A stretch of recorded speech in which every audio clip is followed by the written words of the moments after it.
Amis internautes, n'oubliez pas de liker, de vous abonner et de cliquer sur la note de notification pour ne rien rater. Les élections terminées, revenons à nos moutons et à nos amours, dans Confidence dans le Noir, l'émission où nous aimons fouiller la vie des autres pour permettre à nos internautes et téléspectateurs de découvrir qui se cache en réalité derrière les images reluisantes qu'on nous présente en politique, dans les affaires et parfois dans l'administration publique béninoise.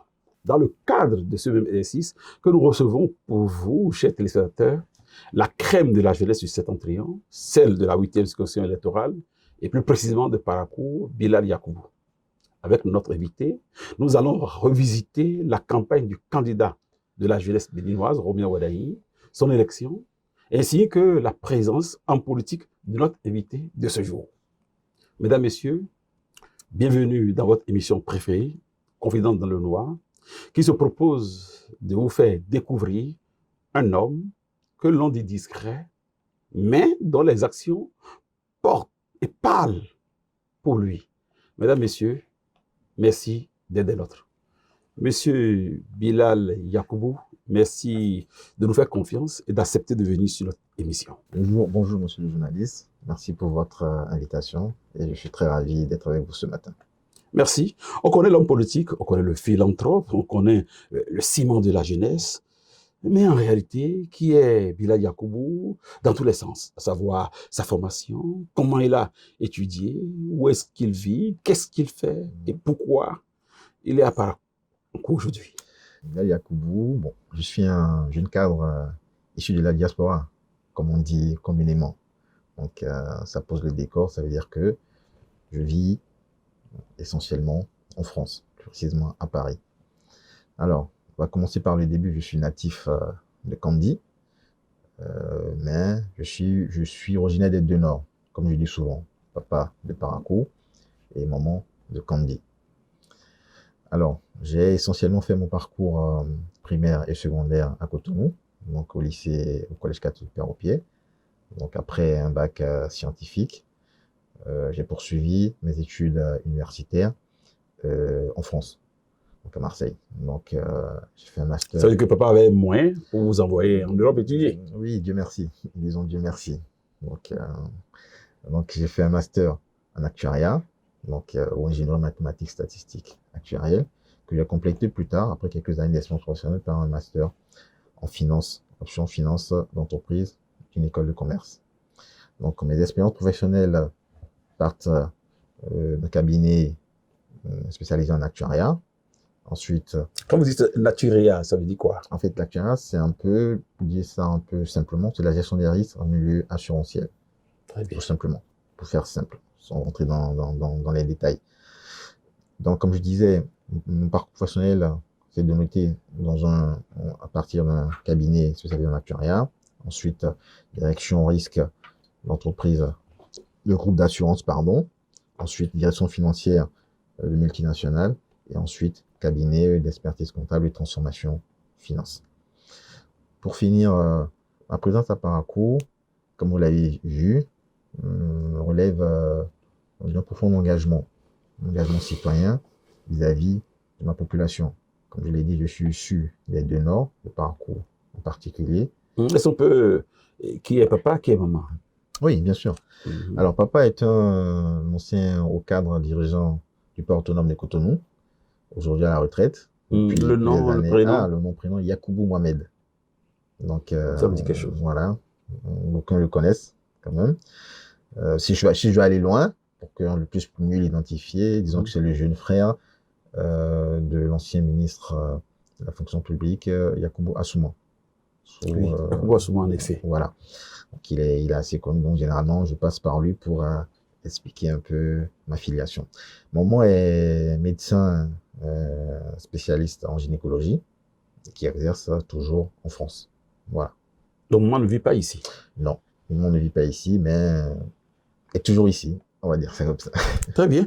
On vous a vu, monsieur Bilal Yakoubou, vous avez débarqué à Parakou avec de très bonnes intentions, matérialisées par des dons aux populations, des soutiens, une attention particulière à l'endroit de notre jeunesse.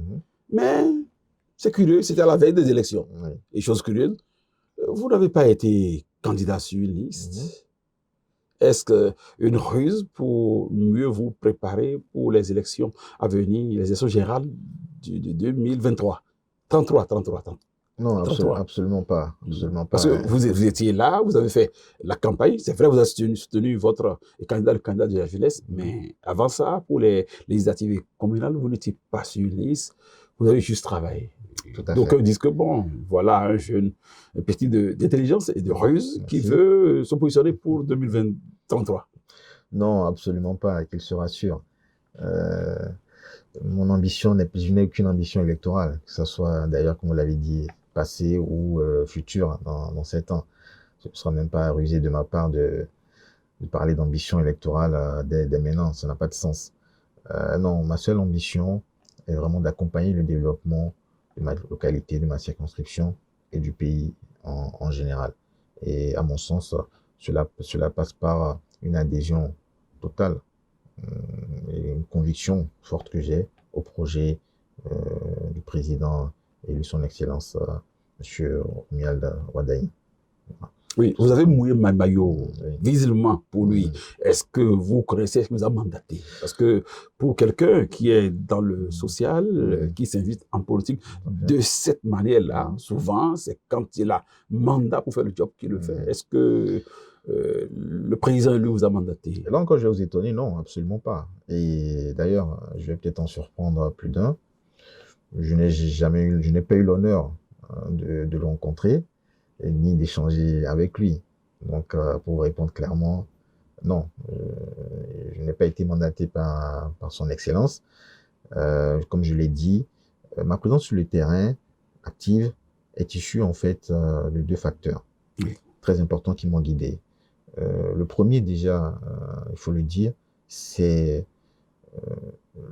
je dirais, l'audace et la vision qu'a eu notre cher président, cher papa, et son Excellence Monsieur Patrice Talon, d'avoir choisi la jeunesse, d'avoir choisi un homme de notre génération en la personne du président élu, son Excellence Monsieur Romuald Wardani. Donc quand j'ai vu cela, cela m'a... Je ne saurais exprimer ce que j'ai ressenti à ce moment-là, mais j'ai eu foi en l'avenir en fait. J'ai eu foi en l'avenir. Je me suis dit, nous allons dans la bonne direction. Ces 10 ans ne seront pas galvaudés, ne seront pas, je dirais, mis à l'emporte-pièce. Notre pays n'ira pas en aventure. Donc notre cher papa, il a confié le pays dans des mains, je dirais, saines, des mains capables, pour parler ainsi. Le deuxième choix est parti d'un constat, enfin le deuxième facteur, pardon, est parti d'un constat simple. Notre pays se trouve aujourd'hui en une phase de consolidation des acquis de ces 10 dernières années. Oui. Ma localité, ma commune Parakou, la circonscription, n'est pas sans le savoir, a connu un retard de développement et même estampillé ville d'opposition. Si on doit aller à l'extrême. Oui. Je n'aime pas trop ce terme, mais force est de constater que durant les joutes électorales passées, les populations ne sont pas sorties, elles n'ont pas adhéré. Et comme je l'ai dit tantôt, nous sommes à un point culminant du développement de notre pays.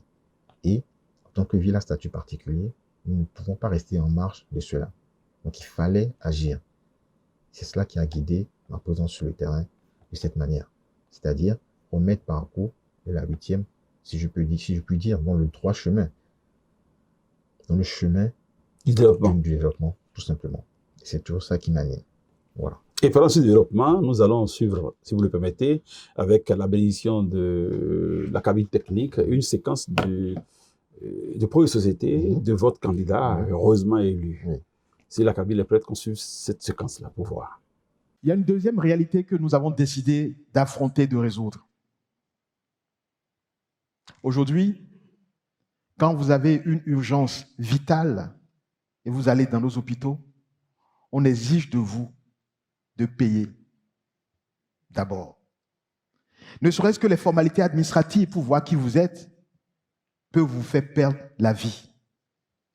Désormais, de façon systématique, automatique, pour les urgences vitales, on vous soigne d'abord.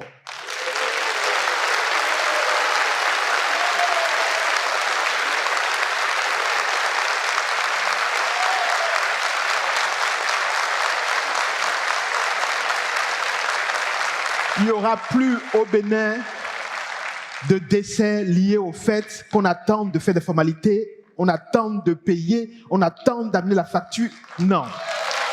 Retour en studio, cher invité, vous avez entendu de la bouche du candidat devenu président aujourd'hui, qu'il a dit qu'avec lui, sous peu, les soins de santé pourront soigner des gens sans autre forme de procédure parfois suicidaire et que c'est après qu'on va voir une promesse forte. Mais est-ce que le Bénin a les moyens pour permettre à l'élu de tenir cette promesse-là ou bien il est en conjecture?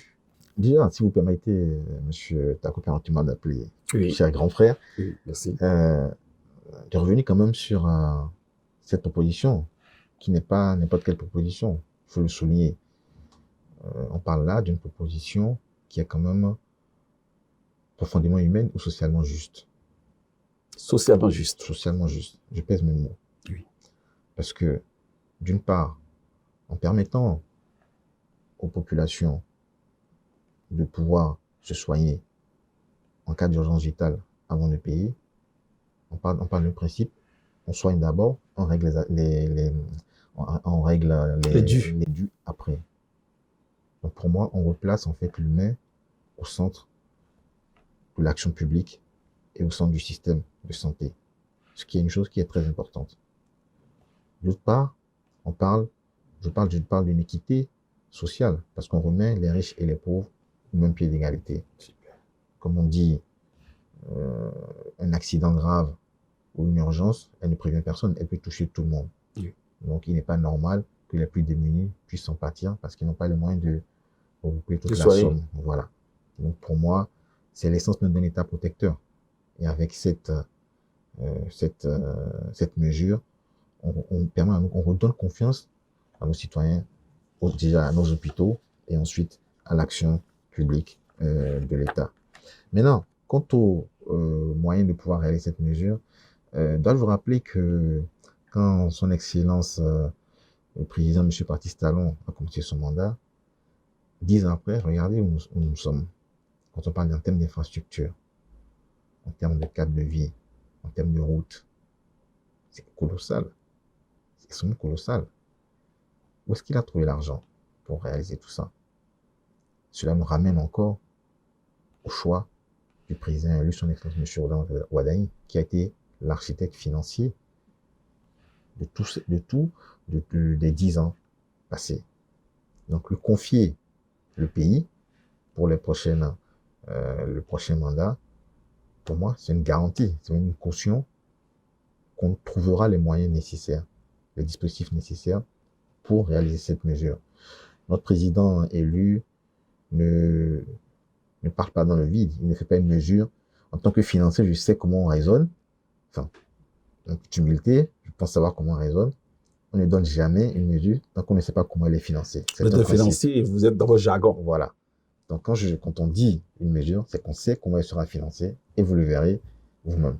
Super. Avant de revenir à la deuxième séquence cruciale qui a retenu notre attention ici à la rédaction, et j'aimerais vous dire ceci. Au Bénin, quand on parle de politique, on fait nécessairement allusion aux moyens, à l'argent. Vous en avez beaucoup distribué à votre entrée dans l'arène politique. On vous soupçonne de recycler de l'argent facile. Que répondez-vous à cela? Je suis très tranquille. Déjà, permettez-moi, je n'aime pas trop les termes distribués. Je ne suis pas allé sur le terrain pour donner de l'argent ou jouer au Père Noël, donner non. Il ne s'agit pas de cela. Nous avons travaillé de manière méthodique et stratégique. L'argent qu'on dit distribuer, non, ce n'est pas un terme approprié. Dans toute campagne, il faut un budget qui est alloué. Et je le dis clairement, je ne suis pas naïf. J'entends les choses, j'entends des rêveries quant au budget qui a été dépensé. J'entends certains propos, à la limite calomnieux, quant à la provenance, etc. Mais bon, je dirais, quand on veut tuer son chien, on déclare la rage. Donc, ce que je dérange, ce que ma venue a dérangé, vont user de tous les moyens pour me calomnier ou trouver la petite bête. Non, je vais vous répondre simplement. Déjà, le budget qui a été alloué pour cette campagne, que les gens ne s'imaginent pas que c'est des centaines de millions de francs CFA. On en est très loin.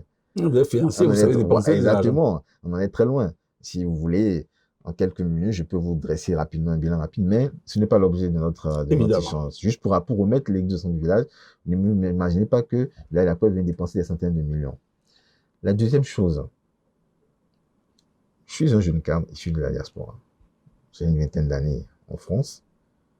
Le premier tiers dédié à ma formation, les deux autres tiers à mes expériences professionnelles. Quand même, est-ce qu'il est difficile d'imaginer qu'un individu, quand même, qui réfléchit, qui gagne un salaire, puisse épargner quelque peu quand même? Moi, mon salaire, charge, dépenses courantes, épargne, investissement. C'est simple. Oui, pour un financier. Voilà. Je suis de formation quand même, en toute humilité, d'un certain niveau, qui permet déjà, même en entrée de carrière, de gagner convenablement sa vie. Bon, je ne vous dis pas après déjà une certaine année d'expérience, vous pouvez imaginer. Donc, si on fait un calcul simple, 300 € par an d'épargne, sur 10 ans par exemple, déjà plus de 20 millions de francs CFA, je fais le calcul rapide, déjà plus. Ça revient à ce que j'ai dit, par exemple, que ma campagne, c'est pas des centaines de millions, sans donner un chiffre. Ajoute à cela. Ça côté que vous n'avez plus papa et maman à votre charge. Maman travaille, bosse, médecin. Merci. Donc, j'ai pas les mamans n'oublient jamais leur garçon futur grand. Merci beaucoup. Et puis, on va tout donner. J'ai une épouse qui soutient entièrement son mari, qui est cadre de la banque.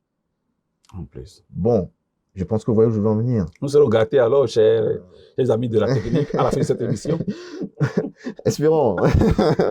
Donc, en fait, ne versons pas dans la facilité. Vous voyez, ayons le bon soupçon, comme j'aime dire. Personne n'a été spoilé dans cette affaire. C'est un engagement, c'est un sacrifice que j'ai fait. Et c'est la question qu'ils doivent se poser, ces gens-là. Ce n'est pas se dire comment il a fait pour trouver de l'argent. Non, c'est de dire plutôt qu'est-ce qui anime ce jeune homme au point de sacrifier l'avenir de ses enfants, je dirais, parce qu'il s'agit de là. Quand quelqu'un prend son épargne, presque il sacrifie presque l'avenir de son enfant. Mais chez moi, on m'a appris, quand on donne, avec bon cœur, parce que c'est ça, quand l'intention est bonne, on reçoit 10 fois plus, 100 fois plus, 1000 fois plus. Donc, t'as raison, musulman. Merci. Donc, je sais que ce n'est pas de la dilapidation, ce n'est pas du non. Je crois en ce que je fais. Je pense, à mon avis, je pense qu'il était nécessaire de le faire. C'est pour cette raison d'ailleurs que je ne me suis pas rapproché de tel ou tel, des opérateurs économiques, des gens que j'aurais pu convaincre, j'aurais pu le faire. Mais je ne l'ai pas fait. Oui, vous êtes rentré définitivement ou bien vous étiez juste de passage pour soutenir un candidat, marquer votre présence sur le terrain? Ni définitivement, ni de passage. Parce que mon engagement ne se voulait pas que temporel. Ou que, je dirais, oui, que temporel. Donc, c'est pour ainsi dire que je repars bien évidemment pour poursuivre mes activités professionnelles, mais je reste très proche, très près, puisque je le pense, de ma circonscription, de ma localité. Aujourd'hui, nous sommes dans un monde qui est ouvert numériquement. On peut tout faire de partout. Bien évidemment, cela n'enlève pas la présence sur le terrain, mais même déjà bien avant ça, je suis quelqu'un qui est régulièrement au Bénin, pratiquement 2 fois dans l'année, à minima. Donc, je n'ai aucun doute que je pourrais poursuivre mon engagement auprès des populations. Très bien, vous êtes désormais dans ce qu'on appelle le game politique. Oui.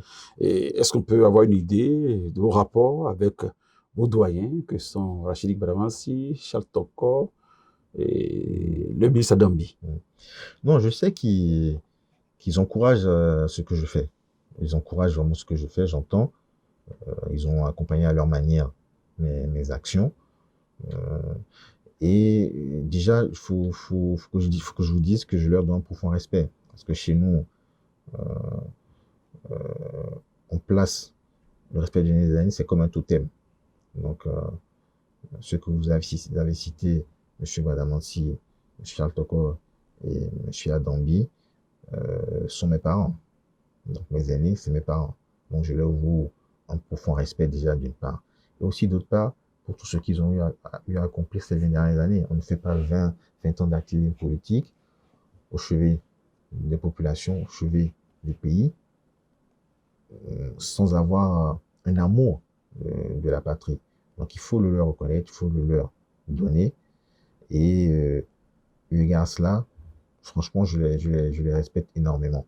Et j'en profite pour dire d'ailleurs que j'ai de la gratitude aussi, en ce sens que je pense qu'ils ont emboîté, un peu dans leur immense sagesse, qu'ils ont emboîté le pas de notre cher président, cher papa, son excellence, le président élu Patrice Talon, qui a tendu la main à la jeunesse en choisissant le président élu, son excellence, M. Romuald Wardani.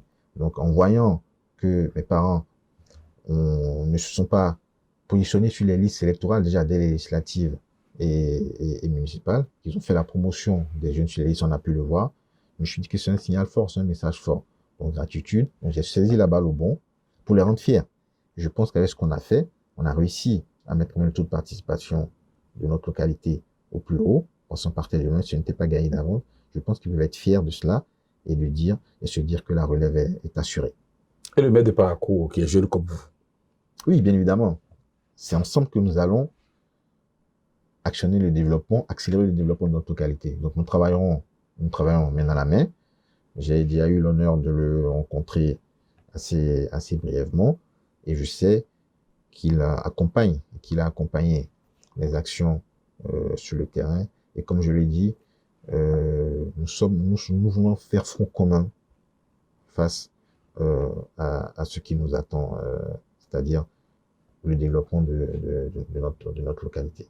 Merci, cher invité. Avec votre permission, nous allons encore jeter un coup d'œil à la cabine technique pour voir s'il peut nous passer la seconde partie qu'on a retenue dans le programme du candidat du président Romuald Wardani. Il y a aujourd'hui des enjeux tels que la sécurité, les enjeux tels que la pauvreté de masse, les enjeux tels que le défi de la jeunesse, qui sont 3 enjeux communs à tous les pays de la sous-région. Nous devons nous parler, nous devons aborder ces 3 défis ensemble de façon obligatoire. Nous n'avons pas le choix.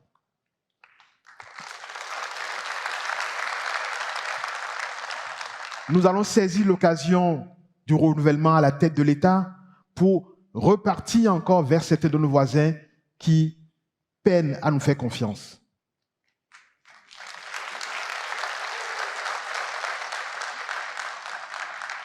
La nature nous a fait voisins et on ne pourra rien y faire.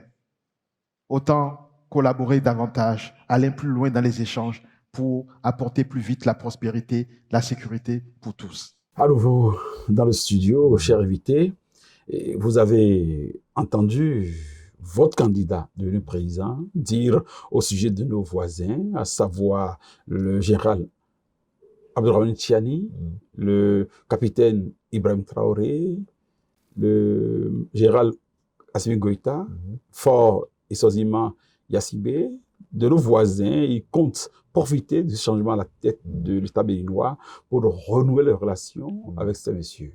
Alors qu'on les connaît, on sait ces messieurs suffisamment difficiles. Je me demande si Romuald Wardani a-t-il les moyens quand même de compléter ce qu'il dit là.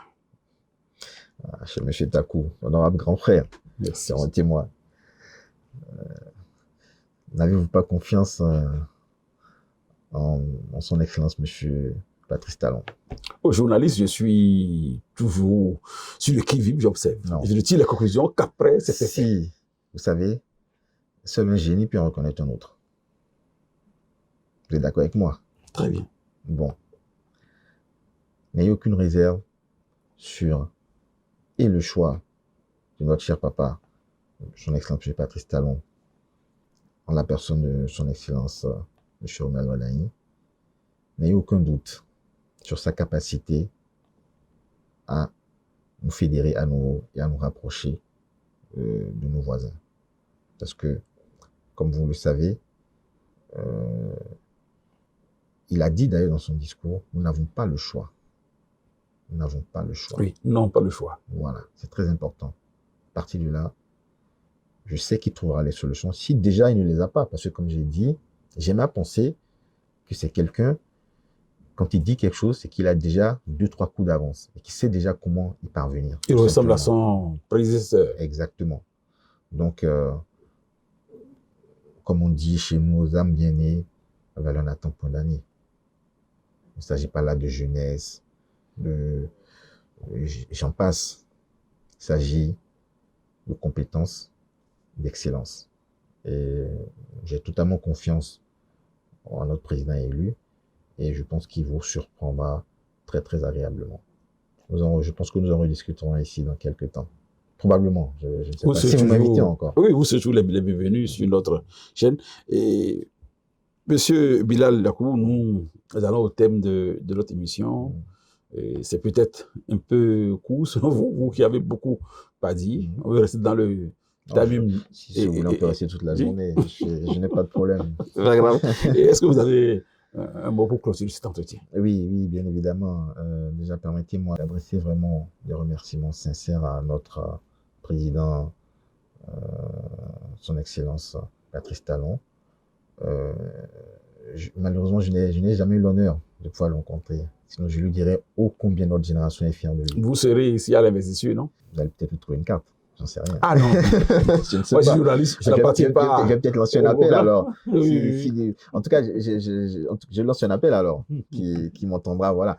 Non, mais même le président lui vous attend déjà. Voilà, donc bon. Il suit notre émission, nous avons cette grâce. Très bien. Donc, je leur ai dit ô combien fort, comment notre génération, en plus, issue de la génération, est très fière. Parce qu'aujourd'hui, grâce à ce qu'il a accompli, nous marchons fièrement. Comme on dit, narine dilatée et torse bombé. Pour parler un peu, pour reprendre une expression dans un film assez connu. Donc ça pour dire vraiment, merci à lui, merci infiniment à ce qu'il a fait pour le Bénin. Et doublement, parce que non seulement pour avoir conduit le Bénin dans le chemin du développement, et aussi pour avoir choisi en la personne du président élu, son Excellence M. Malalaï, un homme droit, compétent et extrêmement capable. C'est un homme de notre génération, donc ça prouve la confiance qu'il place en nous, qu'il place en l'avenir. Donc merci vraiment infiniment à lui et je lui souhaite vraiment plein de succès dans le prochain chapitre de son livre déjà immense. Je ne saurais terminer sans avoir un mot aussi à notre président élu, comme j'ai dit tantôt, qui est une autre génération, un homme capable, compétent, extrêmement fiable pour conduire notre nation encore plus haut dans le développement. Donc, je lui souhaite mes vœux de succès. Et pour finir, qu'il sache que nous, en tant que jeunes citoyens qui sommes animés par le développement de notre pays, le développement local, je peux lui assurer que nous allons l'accompagner sans réserve. Je parle de Parakou, de notre 8e circonscription pour ce qui me concerne. Nous allons l'accompagner sans réserve dans ses actions de développement. Nous nous faisons entièrement confiance et nous sommes prêts à passer à l'étape suivante. Merci. Mesdames, Messieurs, notre invité a adressé et envoyé un conteneur de remerciements à notre cher président, le président Talon, pour ce qu'il a fait, pour le fait surtout qu'il n'y a qu'un génie pour détecter un autre génie, comme il a dit. De Owewadaï, il dit qu'aux Ambéné, la balle n'attend point l'homme des années, et qu'il met au défi que d'ici à là, il trouvera les moyens de nous réconcilier avec nos voisins, Fort Sazima, Yassibé, Ibrahim Traoré, Abraham Tchani, et lui gentil et malien, qui est exécuté actuellement, et nous prions pour lui. Mesdames, Messieurs, c'est la fin de cette émission. Merci de prendre rendez-vous prochainement pour des émissions.